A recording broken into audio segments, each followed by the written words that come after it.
Russian President Vladimir Putin is currently making his national address. The speech comes ahead of Ukraine war anniversary. That is on 24th of February. Putin has categorically blamed the United States and all its NATO partners for what is playing out in Ukraine. He has accused the West for using Ukraine as a tool for propagating its narrative.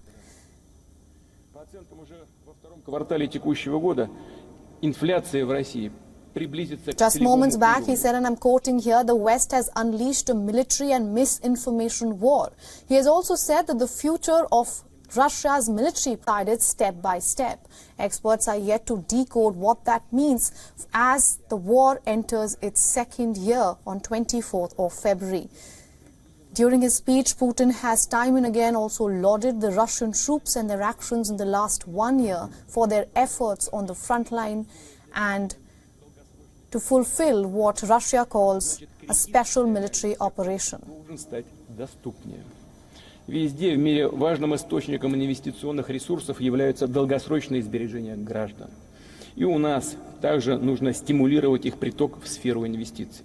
Я прошу правительство ускорить внесение в Государственную Думу законопроектов для запуска соответствующей государственной программы уже с апреля текущего года. Важно создать дополнительные условия для граждан вкладывать деньги и зарабатывать. The Russian president has also slammed the sanctions that have come in the last 1 year by the Western countries for the invasion of Ukraine. He has said that he has called the sanctions just sanctions and also said that the country has managed to achieve sustainability and a financial system that can survive. Putin categorically also said that Russia has reliable partners that share the Russian ruble. So this is Putin's way of saying that it does not depend on the Western countries solely.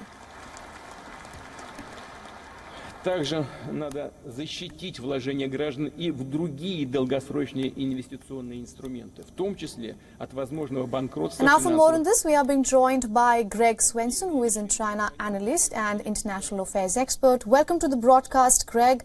Now, I want to go right at the beginning of the speech, so to say, where the Russian president made it clear that the military response by Russia, what it calls the special military operation, is going to go step by step here on. How do you assess this? Do you think Russia is prepared to enter the second year of the Russian invasion of Ukraine? Yeah, well, I think there's no secret that Russia has been building up their forces and their capabilities to launch, what I guess you could call a second offensive nearing the first anniversary of the conflict. So that's not really new news coming from Putin. I mean, it's not surprising that he is perhaps using some bravado to talk about it, but it's pretty clear that the Russians or that Putin is building up for an offensive coming up. All right. Since you say that, we'll decode about what he says, what he has said so far in the speech. But what does this statement mean to Russia and to the world, since it comes just a day after U.S. President Joe Biden was seen strolling on the streets of Kyiv? Yeah, there's clearly a battle of words going on right now between Biden and Putin. This is as much a conflict between Putin and the West, Putin and the United States for sure, as much as it is a conflict with Ukraine. So I think that the fact that President Biden made the trip, with some danger involved or some risk, kind of raised the bar a bit. And it's not surprising that Putin has come out the next day. Granted, this was a planned speech, but there's clearly a war of words going on right now. I'm not sure it's helpful in terms of trying to dial down the rhetoric, but it's important to remember that Biden, as usual, was using the occasion to talk up his book and use some bravado, much like Putin in a very Trumpian way. But he's not delivering any more advanced weaponry. There's no long range precision weapons and no F-16s, which are the things that Zelensky has really asked for. It was just more of the same, more anti-tank javelins, more, anti-armor systems, more radar systems. That's all helpful, and I think it's helped the Ukrainians quite a bit. Clearly, the Ukrainians would have failed miserably without assistance from the U.S. and the U.K. specifically, but generally from the West. But there's really no escalation in terms of more advanced systems being delivered. So I'm not sure that this is going to really change the outcome, although, it'll surely help sustain and prolong the battle. All right. Since you said that there were risks involved in U.S. President Joe Biden visiting Kyiv, we are just being told that Russia was informed about the visit just hours before Biden's departure. So how are you decoding this? Because there's clearly a channel of conversation between the White House and Moscow. So them informing Putin, them informing the Kremlin rather, about the departure, about the visit to Kyiv. How are you decoding that? Yeah, it's confusing, but I think that it was wise to inform the Russians just in case they were planning to an attack of some sort, not because the president was there, but just coincidentally.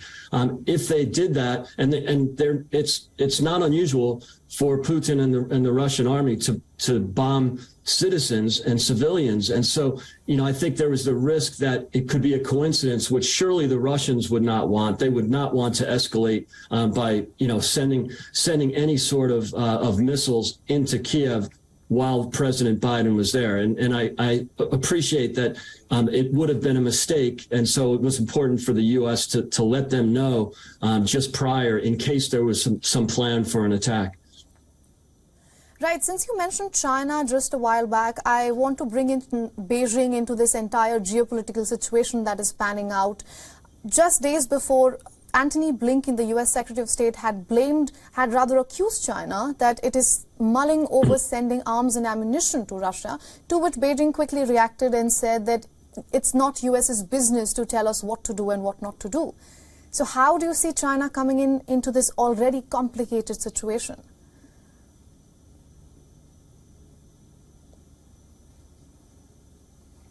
Of assisting or possibly sending arms and helping Putin in this battle. But I think that you have to understand that that is a valid concern. In fact, the highest foreign diplomat in the CCP is either on his way or in Moscow right now. So I think it's a valid concern that Antony Blinken brought up.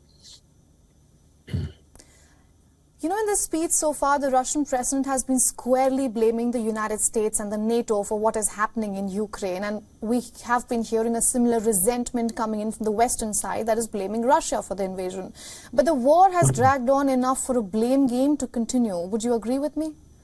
Yes, I would agree. And you'll see a lot of that. That's not surprising coming from Putin. I don't know that he has any credibility in terms of his complaints, even when some are valid. I mean, you can argue that there were some mistakes made in the last 15 or so years that the West would probably possibly regret, but those are minor. This is not, one country invading another. I think any exaggerations about, the United States being an aggressor, that's just obscene. I mean, he mentioned that the fact that the U.S. has military bases all over the world. Yes, the U.S. does, and we are liberators, not occupiers. So I think there's very little credibility to most of the stuff that Putin is saying. Unfortunately, that kind of reduces any credibility with some of the things that might have some merit. So I'm not surprised at anything that's coming from Putin right now.